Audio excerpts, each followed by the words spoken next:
Thank you very much. Sit down, please. 6 months ago in this very plywood stage, after the government spent untold billions bailing out the financial industry, the big three automakers came asking for a relative pittance. And it was then that a middle-aged man turned to a camera 3 and delivered an urgent message. Wall Street lost $7 billion without selling anything. At least when Detroit loses money, we get cars. So give them the money. That makes perfect sense. And I'm happy to report that the government gave them the money. They gave GM $20 billion to keep them from going bankrupt. Well, it's a half a year later, and it's probably time to check in and see how GM is doing, but before I do that, let me just enjoy a quick sip of Everclear mixed with hydrochloric acid. General Motors has just filed for Chapter 11 bankruptcy protection. We gave you $20 billion, and you still declared for bankruptcy. We could have done it for free. What did you do to the $20 billion we gave you? Oh. Okay. Now I get it. Well, that's the mistake. You used that money to pimp your building. How does that help you? Actually, GM did spend some of the billions we gave them on advertisement, explaining that their situation is actually a bankrupt opportunity. Let's be completely honest. No company wants to go through this. But we're not witnessing the end of the American car. We're witnessing the rebirth of the American car. Yes.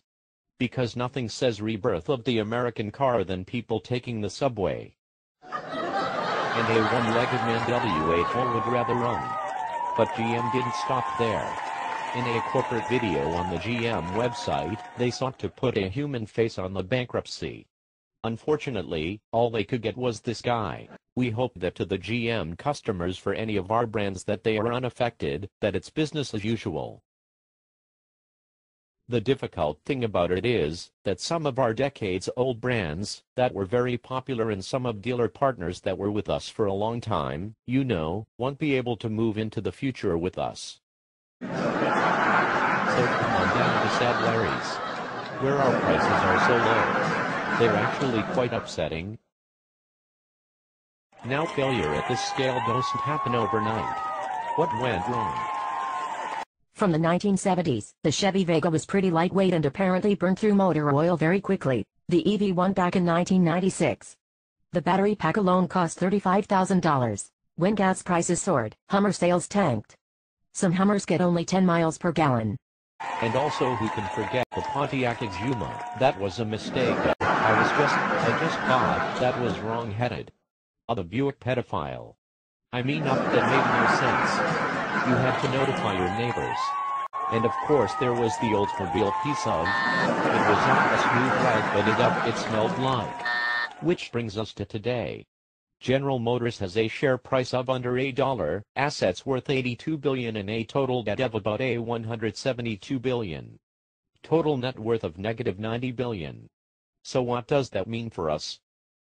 That's why our government will be making a significant additional investment of about $30 billion in GM, an investment that will entitle American taxpayers to ownership of about 60% of the new GM. Gasp.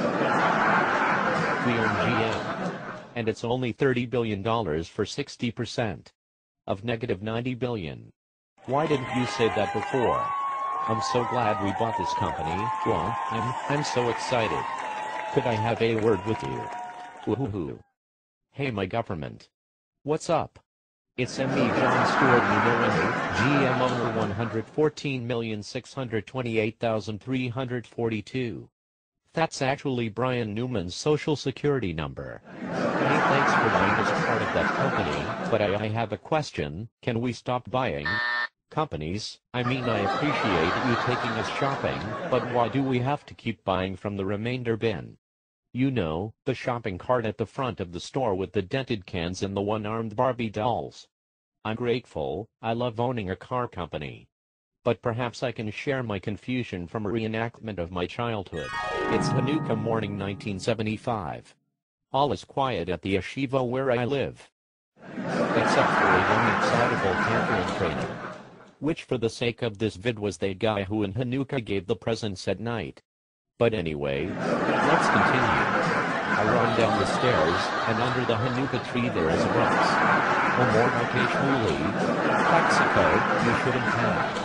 It was the 70s, it was reform time. I'm so excited. Oh look, a box that you get on television, you can just lift up. Adhail got me Adidas. Wait, why are there 5 stripes? Oh, you got me Adidas. Thanks, I'll put these in my closet, next to the pair of nappies you gave me last year. I guess my question, government is as long as we're nationalizing companies. Is there any way that we can grab a couple of them that actually make money like a McDonald's or a Google? How about if we run a sports team like the Cowboys or maybe one of those offshore gambling sites or a couple of porn portals? You're killing us. Why don't we just get together and flip some real estate? The way this thing is going, what are we getting tomorrow? An Arthur Treacher's Fish and Chips franchise? And 55% of Pets.com? Well, I guess, if GM doesn't work out we can always just burn it down for the insurance money. I'm sorry, who's GM's insure? AIG.